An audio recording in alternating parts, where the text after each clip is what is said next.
And and we are back. And we are back. So anyway, this is a teaching moment. Teaching moment now. You got some free game. So anyway, what I found was that probably 2010, about 2010, many of the very challenging cases where you didn't have an eyewitness, or the testimony was shaky, but basically you didn't have an eyewitness. You just didn't. Baby, the police went and got on these young people and older people's phones, their DMs. And honey, they had all kind of talking and everything, strategizing how they gonna do this XYZ. There is a belief that because you delete a direct message or a Snapchat or an inbox, that is gone. Quite the contrary. Because you are on another person's server, that means that just because you delete it, it's still stored. And so although you may not see it on your phone, you may even close down your account. They can see it for up to 6 months. Excuse me. So many a times, what they would do in the cases that we would have, they would, be talking about I'm going by this person's house and going by the way or whatever. It was literally a road map to what they had done. All they had to do was go on to that. And Peaceful said, nope, in the clouds. They're able to retrieve it.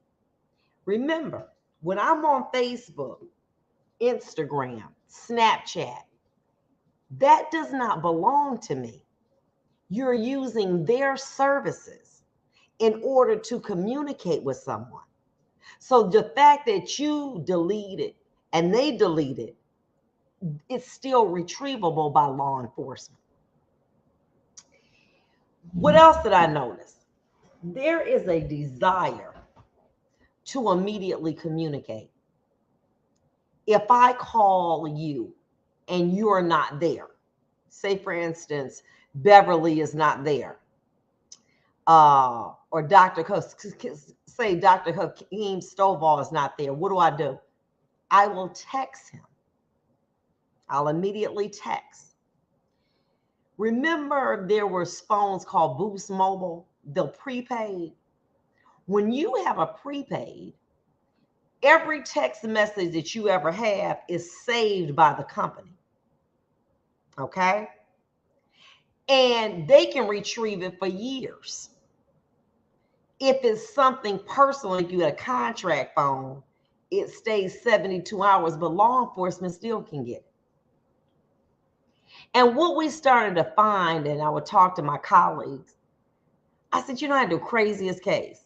Nobody saw this person shoot anybody, but they let in the messages from their cell phone, from, Facebook, Instagram, now Snapchat. And that is what convicted them. Those messages that need to talk. Oh, Dr. Hook, hey, call me back, hit me up. I gotta talk to him. And law enforcement is retrieving it. And as a result, they're using against you. Why? Because you sending it on your phone. So when I tell Dr. Hakeem Stovall, meet me down the way, I'm over on 44th. I'm already putting them on game. Then guess what else your phone got? You see this phone? See? Every time you use your phone, say for instance, I'm going downtown and I use my phone to call my daughter and we talk, hey, Carrie, what's up? And we talk for a couple minutes. That's my guy. So we talked for a couple minutes. That phone is hitting signals on these towers. And it's telling everywhere I went. Where she left here, she went here, and ended up downtown. Well, how can they tell that? Signal on my phone. Signal on my phone. So what happens and how does this happen? You may be talking to your cousin, but it's going where you going. They looking at Dr. Hakeem Stovall phone, his signal going the same way, and we end up in the same place. All because we on the phone at the same time talking to different people. But not only, so what it does is when you hit these towers, beings off these towers, it tells exactly where you're going, when you left, when you arrived. Me and Dr. Stovall ain't even had to talk. But if Dr. Stovall comes from the east side to 44th, and I come from Southfield to 44th, law enforcement sees that we both ended up at 44th at the same time. So they're able to see that without us even talking to each other. Those phones are dangerous. And what people tend to think is, oh, they're not going to go, it's not that serious. When they get on you, if it's a case that they feel strongly about, baby, they don't get off. Why can't they retrieve the FBI text in reference to the January 6th disgrace that occurred on the Capitol? Well, obviously, they probably have them as well. That's why they have charged some of the people. So some of that evidence that's being used against them are probably as text messages as well. But the point of it is that there's some cases, when baby Bianca was missing, those officers did not sleep or eat. And they did that case. That case was like, oh my goodness, it was phenomenal. As far as the evidence presentation. For some reason, and from, I don't know this gentleman Hutch, he was well loved. And these police, they on this case. And they're going to go through everything to figure out who did what. And from the likes of it, it's only just begun. Because see, what you can't do, you can't go back and erase them towers. See, that phone tell everything about you. It's dangerous. It's dangerous. Most people, the phone company kept landlines records for years. And the thing about it is when the towers, those stay for 3 years. So they can tell where I was 3 years from now, law enforcement, if they pull my phone records.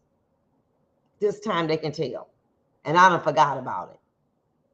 You got to be very careful using these cell phones. And many times when people are accused or committing crimes, they believe that the cell phone is their best friend. And as a result, they're constantly using it. Oh, I got one for you. I got one for you. What you think about this, Betty? So I get rid of this phone and I get another phone, but I call the same people. They're able to say that it's our belief scientifically that Vonda switched phones, which is common. Why do you say that? Because the minute that her 4240 number stopped working, 8492 number started working, calling the same people. Woo! So it's your opinion that she switched phones? Absolutely. Why else? Well, the phone, the new phone, we tracked her from her home and office making same runs that she did before, going to the church, going downtown, etc. Oh, thank you, darling. Thank you for saving my life in 2013. Just wanted to say that. Well, baby, you're doing a good job and congratulations. So you understand, you got to be very, very careful with these phones, baby, because when they go for you, and I'm going to say this, that since 2015, 85% of the cases that I have seen before me or before my colleagues have dealt with cell phone analysis. That cell phone analysis is dangerous. And that many times is what ties people together who have alleged to have committed crime. So we'll see what's going to happen, as again, they are presumed to be innocent. However, this is an ongoing story. And obviously, as more information comes about, I will be keeping you updated about that. So anyway, we are going to be talking about we're going to also be talking about when we get back some little relationship hour and taking some calls as well. But as Princess Nelson said, Trump for prison still, period. Baby, let me tell you something. Have you ever seen something that's so bad? Follow along, follow along.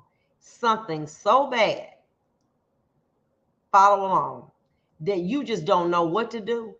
You just don't know what to do. And that's the thing. Right now, I'm going to be honest with you. America's in trouble because if I'm telling you it takes hours to figure something out from a cell phone, this stuff been missing since May. Do you know that this is coded information? They have looked over this. They had got a head start. Somebody had privy to these documents. And the issue is who, how long, and what was the reason that they had it. And what does he say allegedly in there's an article in Rolling Stones? I was keeping it to prevent a Russian gate. Why would you say Russia? I thought that the next administration might do something with them, like use them against you, like figure out what in the hell you were doing. So you took them. So now here's the situation. You said Russia. Why did that name come up? Remember, when he got elected, there was a big deal with those emails with Hillary about with Benghazi. Remember that? And what did he say? I'll be glad when those emails come. And what did they do? They appeared right before the election. Now we have classified document disappearing from Mar-a-Lago. This is dangerous. But I believe that the intelligence community is so afraid to reveal how dangerous a situation we may be in. So they're just saying, we don't have a comment. But these information, you heard what I said, didn't I? I said, formally restricted data can include nuclear weapons related information. HCS, intelligence from human sources. Who was following whom? How far? What they know about that person. NATO classified intelligence. We're in trouble. We're in trouble. Will we be the next country that may be invaded? Time will tell. Will we be the next Ukraine? Who knows? But they got a head up on us. And where did it come from? Straight from the White House. We'll be back.